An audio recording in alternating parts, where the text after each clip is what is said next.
Brought to you by JEGS. I like to think of myself as a high-energy guy.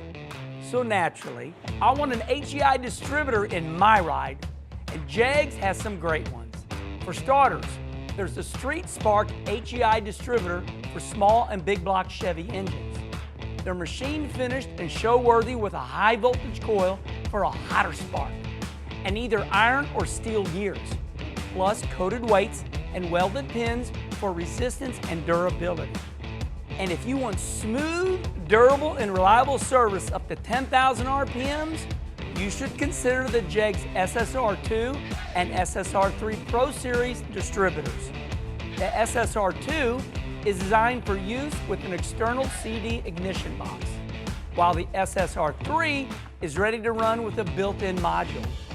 Both distributors feature a CNC machine-forged housing and a polished centerless half-inch ground shaft that rides in an upper sealed roller bearing and a lower oil-like bronze bushing. So you know these things will last while helping you go fast. If you want a good-looking, high-energy unit that will provide reliable, long-lasting, high performance, hey, wait, are we talking about me?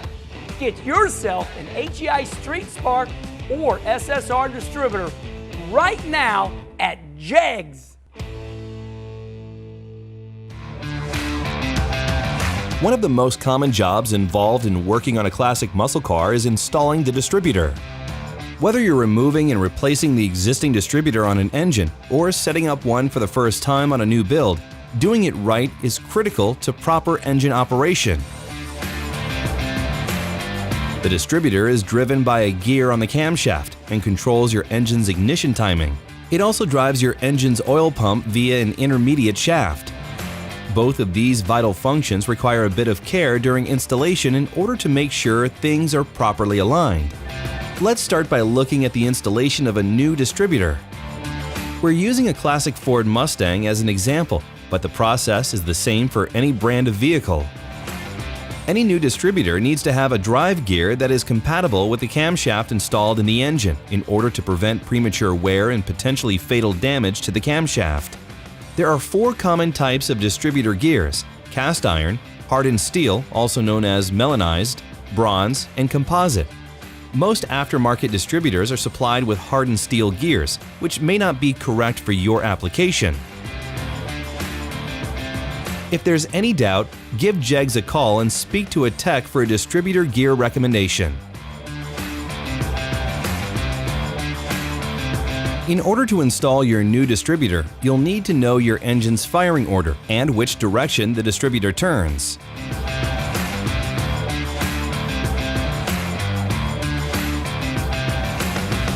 Locate cylinder number 1, and with all the spark plugs removed, turn the engine over by hand until the timing mark on the balancer approaches 0 degrees, or top dead center. Put your thumb tip over the spark plug hole, and as the piston rises, you'll feel pressure on the compression stroke. If you don't, keep turning the crankshaft through another rotation until you do. This will prevent installing the distributor 180 degrees out of phase. Set the balancer to the 0 degree mark, and you're ready to install the distributor. Decide which terminal on the cap will be your number 1 cylinder, and turn the rotor until it's aligned with that post, taking into account how you want to position the spark plug wires relative to the distributor and the location of the vacuum advance, if present. Apply some assembly lube or fresh motor oil to the distributor gear to prevent unnecessary wear when you first start the engine. Because the distributor drive gear is helical, the rotator will want to turn as you insert the distributor into the engine. To take this into account, position the rotor ahead of the number 1 terminal in the rotation order, halfway between the previous terminal and where you want it to end up. As you lower the distributor, it will rotate against the stationary cam gear and end up in the desired position. More often than not, the distributor will not go all the way into position on the first try because the bottom of the distributor isn't aligning properly with the oil pump intermediate drive shaft. One way to solve this is to use a long screwdriver or socket and extension to slightly rotate the shaft by hand so that it aligns with the drive on the bottom of the distributor when they first make contact. If you're removing and replacing an existing distributor, you can save yourself time and trouble by marking the position of the distributor relative to the block and the rotor relative to the distributor before removing it. If the crank isn't turned while it's out, lining up these marks again when you replace the distributor will bring you very close to the same timing, and the oil pump drive shaft will remain in alignment.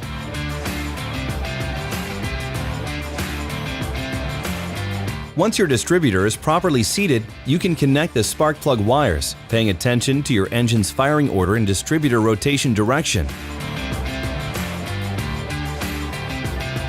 To set base timing, leave the vacuum advance disconnected and plugged. Tighten the distributor clamp just tight enough to allow adjustment of the distributor by hand, and crank the engine. Using a timing light, advance the timing before top dead center a few degrees until the engine fires, then set your desired base timing. A conventional timing light will require you to read degrees of advance off the markings on the balancer, while a dial-back light will let you set your desired timing at the gun and then simply align the top dead center mark with the pointer. Once your timing is set, lock down the distributor and don't forget to reconnect the vacuum advance.